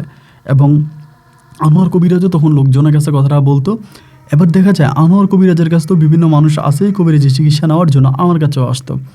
আমার কাছে এসে বলতো যে হুজুর আপনি একটু পানি পড়া দেন, আপনার সঙ্গে পড়ি আছে, তো যেহেতু আপনার সঙ্গে পড়ি আছে আপনার পানি পড়া কাজে আসবে, একটু পানি পড়া দেন। আমি বলতাম আরে ভাই, আমি পানি পড়া দিলে কি হবে, আমার সাথে তো এখন কোনো পড়ি নাই। তাই আমার কাছ থেকে তারা পানি পড়া নিয়ে চাইতো, আমি পানি পড়া দিতাম। কিন্তু মূলত আমি কোনো হুজুর, আমি কোনো কবিরাজ না, তারপরও পানি পড়া নিতাম। এই করতে করতে একটা সময় দেখা গেল যে আমার বাড়িতে মানুষের টোল পড়ে গেছে। সব মানুষ, এলাকার সব লোকেরা বলতেছে আমার সাথে পড়িয়েছে, আমার কাছ থেকে পানি পড়া নিলে নাকি কাজে লাগে। তো আমি পানি পড়া দিতাম, কিন্তু আমি কোনোদিনও কারো কাছ থেকে একটা টাকাও নিই নাই। কিন্তু আমার এই দুর্বলতার সুযোগ নিত আমার ওয়াইফ এবং আমার আনোয়ার কবিরাজ সহ, তারা তখন মানুষের কাছ থেকে টাকা নিত। তো আমি পানি পড়া দিলেই নাকি এটাতে উপকার হতো। আমি এরকমও শুনেছি, মহিলা বলে যে তার কখনো বাচ্চা হয় নাই, কখনোই বাচ্চা হয় না। তো বাচ্চা হয় না, আমার কাছ থেকে পানি পড়া নিচ্ছে, আমার পানি পড়া খাওয়ার পর বাচ্চা হয়েছে। এবং এরকমও শুনি যে বোবা বাচ্চা, কথা বলতে পারে না জন্মের পর থেকে, 7 বছর 8 বছর আমি পানি পড়া দিছি, বাচ্চা কথা বলতে পারে। তো আমি পানি পড়া কী দিতাম, আমি শুধু বিসমিল্লা বলে ফু দিতাম, আর কিছুই না। তো বিসমিল্লা বলতাম, বিসমিল্লা বলে ফু দিতাম, এইটুকুই, আর কিছু না। এরকম করেই প্রচুর মানুষ আমার কাছে আসতে শুরু করলো। আমি কিন্তু কারো কাছ থেকে কোনো টাকা নিতাম না, পয়সা নিতাম না। দেখা গেল আমার ওয়াইফ আর আমার আনোয়ার কবিরাজ তারা মিলে মানুষের কাছ থেকে টাকা নিত। আমি বারবারই বলি, এখনও বলি, আপনাদের মিডিয়াতেও বলে যায় যে আমার কোনো কেরামতি পাওয়ার নাই। আমার সাথে ওই সময়তে কোনো পরিও ছিল না, কোনো পরির সঙ্গে আমার সম্পর্কও ছিল না। আমি একজন সাদামাটা মানুষ ছিলাম। আমি বিসমিল্লা বলে শুধু পানিতে ফু দিতাম, আর কোনো কিছুই না। এরকম করে মানুষ আসা যাওয়া আসা যাওয়া আসা যাওয়া করতে করতে ওই যে মহিলা আমাকে, যে মহিলার রূপ ধরে ওই পরি আমার কাছে আসছিল, ওই মহিলা আনোয়ারা বেগম, উনি কীভাবে জানে আমার খবর আবার খুঁজে বের করছে, ঠিকানা বের করে উনি একদিন তার বাসা আমাকে দাওয়াত দিছে। তো দাওয়াত দিছে পরে আমি আমার ওয়াইফকে নিয়ে তার বাসায় দাওয়াতে গেছি। উনি ওনার পারিবারিকভাবে আমাকে দাওয়াত দিছে। ওনার হাজব্যান্ড আবার অ্যাডভোকেট, উকিল মানুষ, তাদের নিজেদের ব্যবসা বাণিজ্য আছে, তার অনেক বড় লোক। তা আমি আমার বউ নিয়ে তার ওই বাসায় বেড়াইতে গেছি। বেড়াইতে যাওয়ার পরে উনি ওনার পরিবার পরিজন সবাইকে নিয়ে বলল যে আমি এই ছেলেটাকে, আমার তো 2টা ছেলে, আমি এটাকেও আমার ছেলে বানাইলাম, আজকে থেকে আমার 3টা ছেলে। 3 ছেলে উনি আমাকে তার পরিবারের সঙ্গে নিয়ে নিল। এবং শুধু পরিবারের সঙ্গে তিনি আমাকে 3 ছেলে নাই, তিনি তার যে সম্পত্তি আছে, আবার তার অনেক সম্পত্তি ঢাকা শহরে, তার বাপের অনেক সম্পত্তি পাইছে, ওই সম্পত্তির ভাগও সে আমাকে দিছে। তো আমি তার সম্পত্তির ভাগ চাই নাই, তার টাকা পয়সা চাই না, কিছুই চাই না, কিন্তু সে আমাকে সম্পত্তির ভাগ দিছে। আমার নামে সে দলিল করে দিছে যে তার সম্পত্তির টোটাল 1 অংশের মালিক আমি। এবং আমাকে উনি যে বিল্ডিং, ওই বিল্ডিং আমাকে থাকতে দিছে। আমি তখন ইমামতি চাকরি ছেড়ে দিই, ওই বিল্ডিংয়ে যাই। তখন প্রচুর মানুষ আমার কাছে আসতো। এই মানুষের আসা যাওয়া আনা গোনা আমার কাছে একেবারে ভালো লাগতো না। তো জাহানারা ম্যাডামও, মানে জাহানারা আমার মাও আমাকে বললো যে আপনি এটা করেন না, আপনি একটা কাজ করেন, আপনি মানুষকে মানা করে দেন। তো এবার আমি মানুষকে মানা করে দিতাম, মানুষ আর আসতো না। কিন্তু আমার বউ এটা নিয়ে আমার সাথে ঝগড়া লেগে যায়, শাহিনা। তো ঝগড়া লাগতে লাগতে একটা পর্যায়ে আমাকে বলে যে আমি যদি কবিরাজি না করি তখন কিন্তু আমার একটা ছেলে হয়। আমার ছেলে হওয়ার পরে বলে আমি যদি কবিরাজি না করি তাহলে আমার সংসার করবে না। তা আমি বললাম যে আমি তো শিরিকের কাজ করবে না, তুমি মানুষের কাছ থেকে টাকা নিবে কেন? টাকা নিতে পারবা না, ও টাকা নিবে। তো ওর সাথে আমার তখন আর একটা সময় বনিবনা হচ্ছিল না, পারতেছিলাম না। না পারার পর আমাকে ছেড়ে দিই, মানে ঠিক আছে যেহেতু হচ্ছে না, ইসলাম মোতাবেক শরিয়ত মোতাবেক যেভাবে আমি তাকে ওভাবেই ছেড়ে দিই আমি আরেকটা বিয়ে করি। আমি এরপর যাকে বিয়ে করি সে অত্যন্ত ভালো হয় এবং আমার আগের সন্তান, আমার ছেলেটাকে আমি দিই না, আমার ছেলেটাকে আমি রেখে দিই এবং আমার ছেলেটাকে নিয়ে আমি এরপর যাকে বিয়ে করেছি আমার সেখানে আরও 2টা মেয়ে হয়, একটা ছেলে হয়। তো আমার 2 ছেলে 2 মেয়ে নিয়ে আমি এখন অনেক ভালো আছি। যিনি আমাকে সন্তান বানিয়েছে জাহানারা বেগম, উনি মারা গেছে। ওনার যে বাড়ি আছে ওই বাড়ির ভাগও আমি পাইছি, ওনার স্বামী সম্পত্তির ভাগও আমি পাইছি। তাদের সন্তান হিসাবে আমি এখন এই প্রতিষ্ঠিত আছি। তো সবচেয়ে বড় কথা বা দুঃখের কথা হলো আমার বউ শাহিনা বেগম আমাকে ছেড়ে যাওয়ার পরে আমার বউ শাহিনারা বেগম এখনও কবিরাজি করে। সে বলে আমার সাথে যে পরিটা ছিল ওইটা নাকি এখন তার সাথে আছে।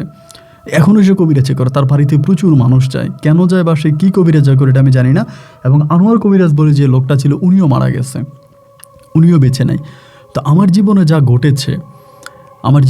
ঘটেছে তা আমার কাছে একবার মনে হয় যে আসলে এটা কোনো একটা পরী ছিল, আবার মনে হয় যে না, জাহানারা বেগম হয়তো তার পরিবারের বাইরে গিয়ে আমাকে সাহায্য করেছে। কিন্তু তার জীবন দশায় উনি আমাকে একবারের জন্য বলে না যে উনি আমাকে চিনে বা আমাকে টাকা দিয়েছে, ওরকম কোনো কিছুই বলে না। এখনও আমি মাঝে মাঝে চিন্তা করছি এটা কী হয়েছিল আমার সাথে, কোনটা সত্য কোনটা মিথ্যা, আসলেই কে ছিল জাহানারা বেগম, এর কোনো সঠিক ব্যাখ্যা বা উত্তর আমার কাছে নাই। তবে সত্যি কথা বলতে আমি এখনও গভীর রাতে বসে বসে চিন্তা করি যে আসলেই জাহানারা বেগম কে ছিল। আমি একজন হাফেজ মানুষ, এখন বর্তমানে আমি বিভিন্ন জায়গায় ওয়াজ মাহফিল করি। আমার সত্যিকারের নামটা আমি আপনার কাছে লুকাইলাম, কারণ এই কারণে যে মাহফিলে গেলে হয়তো সবাই আমাকে এই বিষয়ে বলতে চাবে, আমি আমার মায়ের বিষয়টা পাবলিকলি আমার মুখে কাউকে জানাতে চাই না। আপনার গল্প মাঝে মাঝে শুনে ভালো লাগে, সেখান থেকে আমার জীবনে ঘটে যাওয়া ঘটনাগুলো শেয়ার করলাম। আপনি যদি মনে চায় আপনি আমার গল্প রেকর্ড করতে পারেন, তবে আমার বর্তমান পরিচয়টা না দেওয়াটাই আমার জন্য ভালো হবে। ভালো থাকবেন, আসসালামু আলাইকুম। প্রিয় বন্ধুগণ, সবাইকে অনেক বেশি ধন্যবাদ এই পর্যন্ত আমার সাথে থেকে রাজধানী ঢাকার হাফেজ এবং মাওলানা মোহাম্মদ শফিকুর রহমানের জীবনের, যদিও এই নামটা ওনার দেওয়া, উনি আমাকে বললো এই নামটা ব্যবহার করার জন্য। ওনার যে রিয়েল নাম উনি আমাকে সেটা বলতে মানা করেছে, কারণ সেটা বললে হয়তো তিনি বিভিন্ন মাহফিলে যাবে, এখানে এই বিষয়ের উপরে তাকে ব্যাখ্যা দিতে হবে, যার জন্য উনি নামটা বলে নেয়। যেটা আমাকে বলতে বলছে আমি সেই নামটাই বললাম। এবং উনি খুব শুধু দেশ বরণ্য একজন মাওলানা, উনি বিভিন্ন জায়গায় ওয়াজ মাহফিল করে এবং খুবই নাম করে একজন মাওলানা। ওনার জীবনের এই ঘটনা নিতান্ত আমাকে অবাক করেছে, এটা কীভাবে সম্ভব আমি জানি না। আমি গল্পের শুরুতেই বলেছিলাম যে আমার কাছে 90% বা 70% মনে হয় এটা পড়েছিল এবং বাকি পার্সেন্টগুলো মনে হয়েছে না, এটা হয়তো কোনো জাহানারা বেগমই ছিল, সে গোপনে হয়তো সাহায্য করতে চেয়েছিল। আল্লাহই ভালো আছেন। এবং আপনাদের কাছে কি মনে হয়, আদৌ জাহানারা বেগম কি পড়েছিল না কি ছিল? আপনারা যদি পারেন কমেন্টে লিখবেন। হুজুর মোহাম্মদ শফিকুর রহমান হয়তো আপনাদের কমেন্টগুলো দেখবে।